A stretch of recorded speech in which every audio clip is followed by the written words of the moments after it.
Assalamualaikum warahmatullahi wabarakatuh. Saudaraku yang dirahmati Allah Subhanahu wa taala. Al-Qur'an menggambarkan peristiwa lockdown yang dialami oleh Ashabul Kahfi selama 300 tahun atau 309 tahun. Allah taala berfirman, "Walabithu fi kahfihim 300 sinina wazdadu tis'ah." Dan mereka Ashabul Kahfi itu tinggal di dalam gua selama 300 tahun dan ditambah 9 tahun. Banyak kisah dalam Al-Quran Allah sampaikan kepada Nabi kita Muhammad untuk menjadi ibrah bagi ulil albab, juga untuk membuktikan bahwa Quran itu bukan cerita karangan rekayasa manusia, sebagaimana firman Allah dalam surat Yusuf ayat 111. Dan salah satu kisah yang menakjubkan akal fikiran manusia adalah kisah pemuda Ashabul Kahfi, direkam di dalam ayat 9-26 surah Al-Kahfi. Kisah mereka bukan hanya mengungkap fakta sejarah, tetapi juga isyarat kebesaran dan kekuasaan Allah Subhanahu wa taala. Siapa pemuda Ashabul Kahfi? Mereka, kata Allah, innahum fityatun amanu bi rabbihim wa zidnahum huda. Sungguhnya mereka adalah pemuda-pemuda yang beriman kepada Tuhan mereka, dan kami tambahkan petunjuk kepada mereka. Ayat 13. Imam Ibnu Katsir dalam tafsirnya menyatakan bahwa pemuda Ashabul Kahfi itu berasal dari keluarga-keluarga bangsawan di kawasan Romawi Timur. Mereka tidak saling mengenal satu sama lain, namun mereka disatukan dan dipertemukan oleh Allah dengan perjuangan untuk menjaga tauhid, li'ila'i kalimatillah. Mereka menceritakan pengalamannya satu sama lain di bawah pohon. Subhanallah. Ashabul Kahfi kemudian menjadi buronan raja yang musyrik dan zalim ketika itu. Mereka lalu menyingkir, masuk ke dalam gua dan tertidur lockdown selama 300 tahun, lebih 9 tahun. 300 tahun menunjukkan kalender Masehi dan 309 tahun menunjukkan kalender Qamariyah.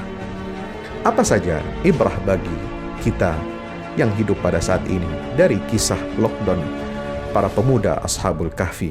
Yang pertama, pentingnya pendidikan dan pembinaan generasi muda dengan nilai-nilai tauhid dan dakwah amar ma'ruf nahi mungkar. Hal ini bisa kita baca dalam ayat 13 dan 14 surah Al-Kahfi.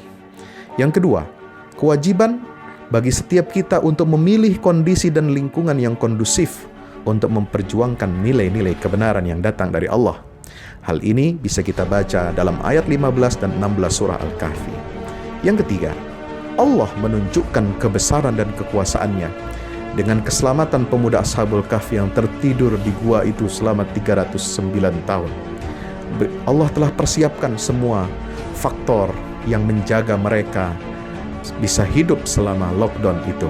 Yang pertama, telinga mereka ditutup, wa darabna ala adhanihim fil kahfi, sehingga tidak terbangun selama itu, dalam ayat 11.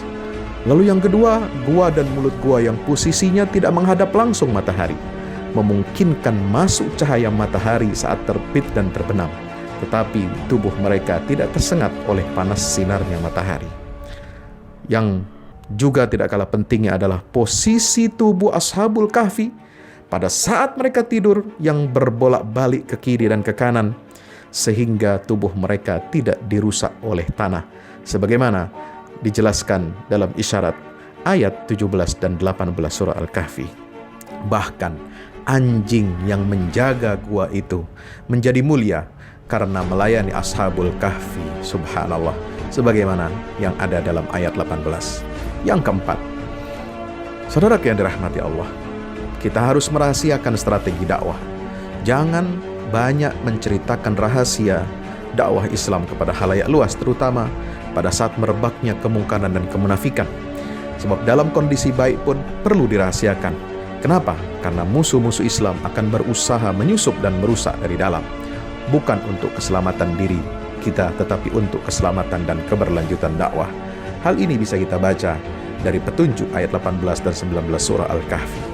Yang kelima, ibrah bagi kita adalah bahwa ternyata ciri utama orang saleh dan pemuda yang kokoh imannya seperti Ashabul Kahfi adalah menyeleksi makanan dan minuman yang dikonsumsi. Bahkan dalam kondisi mereka terancam secara keamanan, mereka berusaha maksimal mencari makanan dan minuman yang halal lagi baik. Falyanzur ayyuha azka ta'ama Karena hal itu dapat menyucikan hati, menguatkan akal fikiran, dan menjadi sebab terkabulnya doa kepada Allah. Selain itu juga menjadi sebab turunnya hidayah dan selamat dari berbagai macam penyakit.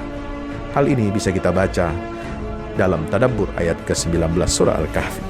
Yang keenam, Allah mampu menjaga para walinya, yaitu kekasih Allah, yang mana kekasih Allah itu adalah orang-orang mukmin yang bertakwa. Dalam keadaan mereka tertidur, Allah sanggup menjaga mereka, yaitu seperti Ashabul Kahfi. Apalagi dalam kondisi mereka terjaga, Allah pasti melindungi mereka dengan pemeliharaannya dari segala macam bahaya, seperti kisah Nabi Yunus, Ayub, Yusuf, dan Muhammad salawatullahi wasalamuhu alaihim ajma'in. Sebab Allah mengatakan, "Fallahu khairun hafizah wa huwa arhamur rahimin." Dialah Allah penjaga yang terbaik dan yang maha penyayang di antara para penyayang. Surat Yusuf ayat 64. Saudaraku yang dirahmati Allah Subhanahu wa taala, itulah beberapa hikmah dari kisah lockdownnya Ashabul Kahfi. Karena itu kisah ini disebutkan di dalam Al-Quran dengan tujuan apa? Untuk mengokohkan keimanan kita kepada Allah Subhanahu wa taala. Sebab dialah satu-satunya pelindung. Dialah satu-satunya tempat kita memohon pertolongan dan perlindungan atas diri kita. Dengan apa? Dengan kita tidak menyekutukannya dan hanya mengesahkan Allah Subhanahu wa taala. Maka itu, mari kita jauhi kesyirikan dalam semua dimensinya, baik syirik zat hingga syirik ibadah, dari syirik taat hingga syirik permintaan dan syirik hukum, sebagaimana tadabbur ayat 26 surah Al-Kahfi. Yang terakhir, mari kita sama-sama memperbanyak baca doa Ashabul Kahfi. Rabbana atina min ladunka rahmatan wa hayyi' lana min amrina rasyada. Ya Tuhan kami, ya Allah, berikanlah rahmat kepada kami dari sisimu dan sempurnakanlah petunjuk yang lurus untuk kami. Terima kasih. Wassalamualaikum warahmatullahi wabarakatuh. Jangan lupa like, subscribe, dan share YouTube Ustadz Fahmi Salim Official Channel. Semoga bermanfaat. Amin ya rabbal alamin.